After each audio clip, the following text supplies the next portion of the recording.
Voice of சாரதி சேனலுடைய subscribers எல்லாத்துக்கும் மிகப்பெரிய வணக்கம்ங்க. இன்னைக்கு நம்ம இந்த வீடியோல என்ன பார்க்க போறோம் அப்படின்னா,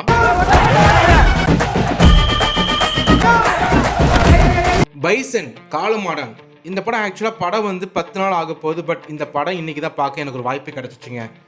படம் பார்க்கும்போது தான் தெரியுது இந்த படத்துல எவ்வளோ பெரிய மேட்டரை வந்து போற போக்கில் சொல்லிட்டு போயிருக்காரு. இன்னொரு விஷயம், எல்லா மேட்டரையுமே, எல்லா விஷயத்தையுமே, எல்லா வரலாற்றையுமே மாரி செல்வராஜ் அவர்கள் நேரடியாக புகுத்தாம போற போக்கில் இன்டைரக்டா சொல்லியிருக்காரு.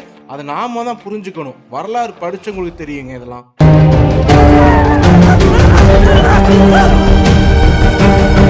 சரி, ஓகே. அந்த இன்டைரக்டான விஷயத்தை பார்க்கறதுக்கு முன்னாடி படம் வந்து பார்க்குறப்ப எப்படி இருந்துச்சு அப்படின்னா, ஃபர்ஸ்ட் ஆஃப் ஆல் அந்த துருவா இருக்கட்டும், பசுபதியா இருக்கட்டும், ஆக்ட்ரஸாக இருக்கட்டும், கூட நடிக்கக்கூடிய லால், அதுக்கப்புறம் அமீர், அந்த கேரக்டர்ஸ் எல்லாமே வந்து பார்த்தீங்கன்னா ரொம்ப அழகாக நடிச்சிருக்காங்க. அந்த படத்தில் வரக்கூடிய எல்லா கேரக்டர்ஸுமே அந்த நடிகர் அப்படிங்கிற கண்ணுக்கு தெரியாமல் அந்த படத்தில் உள்ள நடிகர் என்ன கதாபாத்திரங்கள் ரோல் ப்ளே பண்ணியிருக்காங்களோ அதுதான் கண்ணு முன்னாடி தெரிஞ்சிச்சுங்க. வழக்கம் போல் மாரி செல்வராஜ் படத்தில் அந்த கதையோட்டம் மண் சார்ந்த விஷயங்கள் எப்படி இருக்குமோ அப்படியே தான் இருந்துச்சு இந்த படத்துலையும்.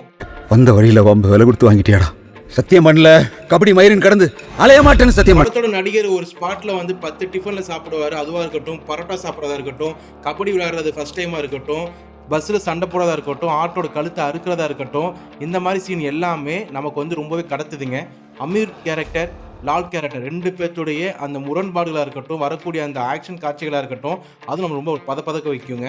படத்தில் லவ் சீன் வந்து பெருசாக வந்து ஒர்க் அவுட் ஆகலை. பட் அது நல்லா தான் இருக்கும். முக்கியமாக படத்தோட பாடல்கள் எல்லாமே கதையோட ஓட்டத்துக்கு ரொம்பவே மிக பெருசாக ஒரு உறுதுணையாக இருக்குங்க.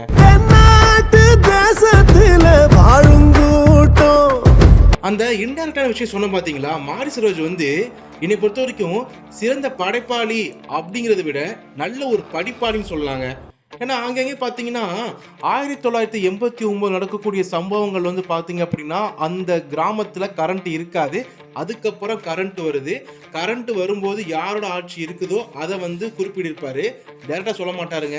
அந்தந்த இந்த புகைப்படத்தெல்லாம் வச்சிருப்பாரு. பார்க்க அவ்வளோ ஒரு சுவாரஸ்யமாக இருக்கும்.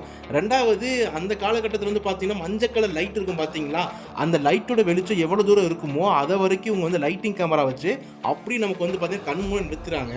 மூணாவதாக பார்த்தீங்க அப்படின்னா அந்த 1993 யாரோட ஆட்சி இருந்துச்சோ அந்த ஆட்சியில் யார் தலைவராக இருந்தாங்களோ அவங்க ஒரு என்கவுண்டர் பண்ணாங்க. அதை உள்ள வந்து கொண்டு வச்சிருக்காங்க.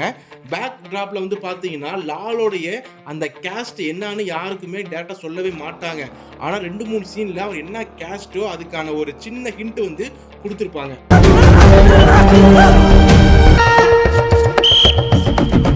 மாரி செல்வராஜ் படத்துல ஒரு சில விஷயங்கள் டிஃபால்ட்டா வச்சிருப்பாருங்க. புத்தர் சிலையை காமிப்பாரு, அம்பேத்கர் புகைப்படத்தை காமிப்பாரு, ஒரு சிலையோட தலையை அறுத்து காமிப்பாரு, ஒரு ஆடு, மாடு, கோழி, காளை மாடு, ஆடு, குதிரை, இந்த மாதிரி விலங்குகளை சுற்றி அமைச்சிருப்பாரு கதையோட ஓட்டத்தை. இது இந்த படத்துல இருக்கு. ஒரு போர்ஷன் நடக்கும் போதே ஆட்டோமேட்டிக்கா பேக் டிராப்ல இன்னொரு விஷயம் நடக்கும், அதை தூக்கி உள்ள பிளாக் அண்ட் ஒயிட்ல வச்சிருப்பாரு. இதுவும் இந்த படத்துல இருக்குங்க. முக்கியமா இந்த படத்துல வந்து மாரி செல்வராஜ் தெளிவா நிறைய பக்கத்துக்கு எழுதி இயக்கியிருக்காரு.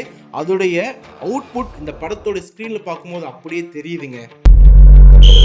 ஊர்ல பிறந்துட்டு கபடி பிடிக்காம எவனாவது இருப்பானா? ஒரு படம் எங்க தெரியுமா ஜெயிக்குது? அந்த கதாபாத்திரம் கண்டிப்பா அவன் நினைக்கக்கூடிய காரியத்தை, நினைக்கக்கூடிய விஷயத்தை கண்டிப்பா செஞ்சு முடிச்சு வெற்றி அடைய வைக்கணும் அப்படிங்கிற ஒரு விஷயம் நமக்கு உள்ள கடத்தணும் பாருங்க. அங்கேதான் அந்த படம் ஜெயிக்கும். அந்த விஷயத்துல இந்த படத்துல துருவ் விக்ரம் கண்டிப்பா இந்தியாவுக்கு விளையாடணும், விளையாண்டு ஜெயிக்கணும் அப்படிங்கிற ஒரு நிலைமைக்கு நம்மளை கொண்டு வந்துறாரு. கடைசியில் ஒரு இந்தியாவுக்கு விளையாடுறாரு, விளையாடு ஜெயிக்கிறாரு. அந்த விக்டர், அந்த ஒரு வெற்றிங்கிறது நமக்கு வந்து சேருதுங்க. முக்கியமாக பசுபதியோட எமோஷன்லாம் சூப்பராக இருக்குது. இந்த படம் வந்து என்னதான் ஒரு ஸ்போர்ட்ஸ் படமாக இருந்தாலும் என்னை பொறுத்த வரைக்கும் இது ஒரு தந்தை மகனுக்கு இடையே உள்ள ஒரு போராட்டம் வச்சுக்கலாம்ல. இல்லை, தன்னோட பையன் எப்படியாவது ஜெயிச்சனுங்கிற ஒரு ஒரு ஒரு ஒரு ஒரு ஒரு ஒரு உச்சக்கட்ட ஒரு ஆசையில் இருக்கக்கூடிய அப்பாவுடைய ஒரு கதை கூட வச்சுக்கலாங்க. புதிய தூக்கி முன்னாடி வைக்காம கத்திய தூக்கி முன்னாடி வச்சா குத்தி கிழிச்சு போட்டு போயிடுவாங்க. மொத்தத்தில் இந்த படம் வந்து மாரி செல்வராஜ் எடுத்த படத்துல ஒன் ஆஃப் த பெஸ்ட் மூவினா கண்டிப்பா கண்ணை மட்டும் சொல்லிட்டு போயிட்டே இருக்கலாம். சில உண்மை கதாபாத்திரங்களை உள்ள வச்சு, உண்மை சம்பவத்தை உள்ள வச்சு, கமர்ஷியல் சினிமாக்கு ஏற்ற மாதிரி மிளகாப்பொடி தூவி அழகான படைப்பை கொடுத்துருக்காரு இந்த மாரி செல்வராஜ். இந்த படம் நீங்க பார்த்துருந்தீங்கன்னா உங்களுக்கு பிடிச்சிருக்கா பிடிக்கல அப்படிங்கிறத கண்டிப்பா கமெண்ட்டை சொல்லிட்டு போங்க. இதெல்லாம் டக்குன்னு தோணுச்சு பட்னு சொல்லிட்டேன். சேனலை சப்ஸ்கிரைப் பண்ணாதவங்க சப்ஸ்கிரைப் பண்ணிடுங்கப்பா.